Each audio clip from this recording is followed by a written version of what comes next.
আসসালামু আলাইকুম। জানিয়ে দিচ্ছি একটি খুশির সংবাদ।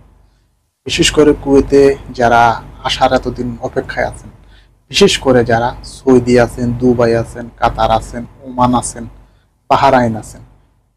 বিশেষ করে এইসব দেশে বাংলাদেশি অনেক ভাই আছে। তারা চাকরির ক্ষেত্রে হোক, বিভিন্ন ক্ষেত্রে হোক, ওইসব দেশে অবস্থান করতেছেন। তারা কুয়েতে আসার অনেক অপেক্ষা, অনেক ইচ্ছা কুয়েতে আসবেন। সেই ইচ্ছাটা এবার পূরণ করছে কুয়েতের প্রধানমন্ত্রী এবং কুয়েতের স্বরাষ্ট্রমন্ত্রী। কুয়েতের উপপ্রধানমন্ত্রী এবং স্বরাষ্ট্রমন্ত্রীর বরাতে বলা হয়েছে যে জিসিসি দেশগুলোর লোকগুলো যদি তাদের আবাসিক, বিশেষ করে তাদের ওয়ার্ক পারমিট 6 মাস থাকে, বিশেষ করে যারা দুবাইতে আছেন, সৌদিতে আছেন, ওমানে আছেন, কাতারে আছেন, তাদের যদি সেই দেশে তাদের আকামা 6 মাস থাকে, তারা ইচ্ছে করলে এখন কুয়েতে ভিজিটে আসতে পারবেন। আর এই ভিজিটে আসতে তারা ইচ্ছে করলে তাদের ব্যবসা বাণিজ্য এবং অন্যান্য কিছু যদি তারা এই দেশে করে থাকে, তারা সেটা ভিজিট করতে পারবেন এবং তারা 1 থেকে 3 মাস কুয়েতে থাকতে পারবেন। আগে অনেক প্রবাসীর ইচ্ছে ছিল কুয়েতে আসা, কিন্তু সেই সিস্টেমটা ছিল না।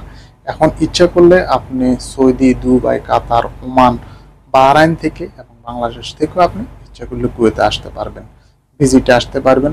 আপনি চলে আপনার ব্যবসা বাণিজ্য হোক, আপনার বন্ধু বান্ধবের সাথে ঘুরতে হোক, যে কোনো কিছুতে আপনি আসতে পারবেন। এটা সম্পূর্ণ একটা বর্তমানে অনুমতি দিয়েছে কুয়েতের উপপ্রধানমন্ত্রী এবং স্বরাষ্ট্রমন্ত্রী।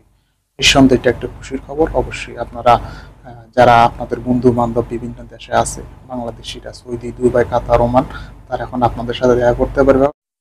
জানিয়ে দিচ্ছি আরেকটি খবর, বিশেষ করে কুয়েতের যে বর্তমান পরিস্থিতি, এই পরিস্থিতি নিয়ে, এবং সেটা হলো বর্তমানে কুয়েতের আইন শৃঙ্খলা বাহিনীর অভিযান। কুয়েতে আইন শৃঙ্খলা বাহিনীর অভিযান আপনারা জানেন, প্রতিদিন বিভিন্ন জায়গায় আইন শৃঙ্খলা বাহিনীর অভিযান পরিচালিত হয়। সেই সূত্রতে আজ কুয়েতের সারা কুয়েত জুড়ে বিভিন্ন এলাকায় কুয়েতের আইন শৃঙ্খলা বাহিনীর অভিযান পরিচালনা করে এবং এই অভিযানটি কুয়েতের বিভিন্ন এলাকায় পরিচালিত হয়। বিশেষ করে যেসব এলাকায় প্রবাসীদের ঘনত্ব বেশি, ওই এলাকা টার্গেট করে কুয়েতের আইন শৃঙ্খলা বাহিনী এই অভিযানগুলো পরিচালনা করেছে এবং এই অভিযানের ফলে 178 জন অবৈধ এবং বৈধ আকামাদেরকে গ্রেপ্তার করছে।